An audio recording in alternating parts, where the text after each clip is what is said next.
এটা কথা ক'ব লাগিব যে বানেট হোৱা অসমত এতিয়া আপুনি যিকোনো বেমাৰৰ কথাই কওক জাপানিজ এনকেফ্লাইটিছৰ কথাই কওক মেলেৰিয়াৰ কথাই কওক ডেংগুৰ কথাই কওক এই সকলোৰে প্ৰাদুৰ্ভাৱ সকলোবোৰ বেমাৰৰে এতিয়া প্ৰাদুৰ্ভাৱ দেখিবলৈ পোৱা গৈছে যাৰ ফলত সাধাৰণ জনজীৱন অৰ্থাৎ প্ৰতিজন মানুহৰে এতিয়া এক অৱস্থা নাইকিয়া বুলি ক'ব লাগিব আৰু যেহেতু ৰাজ্যৰ বিভিন্ন প্ৰান্তৰ পৰা জিএমচিএইচতো আহি পেলাই ভৰ্তি হৈছে সেই মেলেৰিয়া ৰোগীৰ কথাই কওক ডেংগুৰ ৰোগীৰ কথাই কওক বা জাপানিজ এনকেফ্লাইটিছ ৰোগীৰ কথাই কওক সকলো আহি পেলাই উপস্থিত হৈছে ইতিমধ্যে জিএমচিএইচৰ অধীক্ষক অভিজিত শৰ্মা ডাঙৰীয়াই গোটেই ঘটনাটোৰ সন্দৰ্ভত বা কিদৰে আপোনাৰ মেলেৰিয়া ৰোগী বা জাপানিজ ৰোগী এনকেফ্লাইটিছ ৰোগী এই সকলোবোৰ তেওঁলোকে তথ্য দাঙি ধৰিছে আৰু বৰ্তমানলৈকে গম পোৱা গৈছে যে 22ৰ পৰা 48 জনলৈ জিএমচিএইচত বৃদ্ধি পাইছে জাপানিজ এনকেফ্লাইটিছ আক্ৰান্তৰ সংখ্যা আৰু যদি কয় যে 6 জনৰ পৰা 13 জনলৈ বৃদ্ধি হৈছে মৃত্যুৰ ৰোগীৰ সংখ্যা বাকি সমান্তৰালকৈ যদি কয় যে মেলেৰিয়া ডেংগুত আক্ৰান্ত ৰোগীৰ সংখ্যা বৃদ্ধি পাইছে জিএমচিএইচত আনহাতে 110 জন ডেংগুত আক্ৰান্ত হৈছে আৰু মেলেৰিয়াত আক্ৰান্ত হৈছে 110 জন আৰু ডেংগুত আক্ৰান্ত হৈছে বৰ্তমানলৈকে 19 জন ৰোগী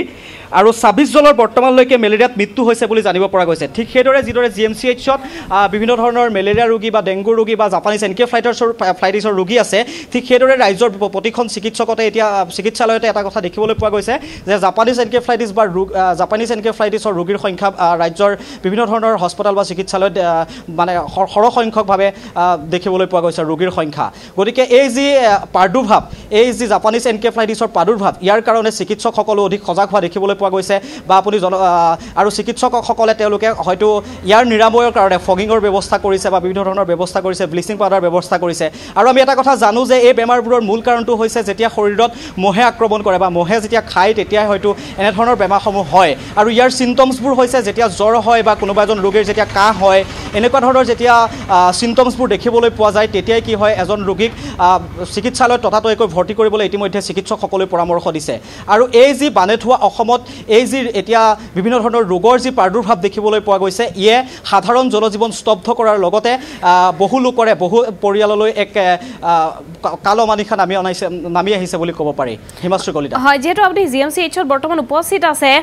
সম্পৰ্ক ইতিমধ্যে অধীক্ষকগৰাকী কেইবাটাও মন্তব্য কৰিছে জাপানিজ এনকেফ্লাইটিছত আক্ৰান্ত হ'লে কেনে ধৰণৰ সাৱধানতা ল'ব লাগে সেই সম্পৰ্কেও উল্লেখ কৰিছে গতিকে ডেংগুত আক্ৰান্ত মেলেৰিয়াত আক্ৰান্ত আৰু জাপানিজ এনকেফ্লাইটিছত আক্ৰান্ত ৰোগীৰ বাবে স্পেচিয়েলি বা বিশেষভাৱে জিএমচিএইচত কি ব্যৱস্থা গ্ৰহণ কৰা হৈছে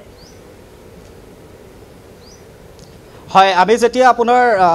আমাৰ অধীক্ষকৰ লগত কথা পাতিছিলোঁ জিএমচিএইচৰ অধীক্ষকৰ লগত অভিজিত শৰ্মা ডাঙৰীয়াই এই কথাটো কৈছিলে যে তেওঁলোকে সম্পূৰ্ণৰূপে প্ৰস্তুতি চলাইছে বা তেওঁলোকে সম্পূৰ্ণৰূপে প্ৰস্তুত যিসকল ৰোগী আহিছে জাপানিজ এনকেফ্লাইটিছৰ কথাই কওক মেলেৰিয়াৰ কথাই কওক ডেংগুৰ কথাই কওক তেওঁলোকৰ কাৰণে কিছুমান বিশেষ ব্যৱস্থা ৰখা হৈছে বা চিকিৎসকসকলেও তেওঁলোকক সেই ৰোগৰ নিৰাময়ৰ কাৰণে বা সেই ৰোগটো সোনকালে তেওঁলোকক ঠিক কৰাৰ কাৰণে তেওঁলোকে বিভিন্ন ধৰণৰ ব্যৱস্থা গ্ৰহণ কৰিছে বা বিভিন্ন ধৰণৰ অঞ্চলত যিবোৰ অঞ্চলত এই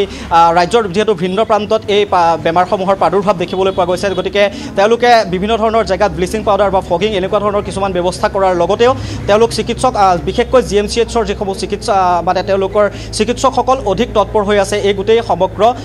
বিষয়টোৰ ওপৰত আৰু এই কথাটো আমাক জিএমচিএইচৰ অধীক্ষক অভিজিত শৰ্মাই জানিবলৈ দিছে হয় সম্পৰ্ক আপোনাক ধন্যবাদ জ্ঞাপন কৰিছো এই মুহূৰ্তত পোনপটীয়া সম্প্ৰচাৰত সহযোগিতা আগবঢ়াই সবিশেষ তথ্যখিনি জনোৱাৰ বাবে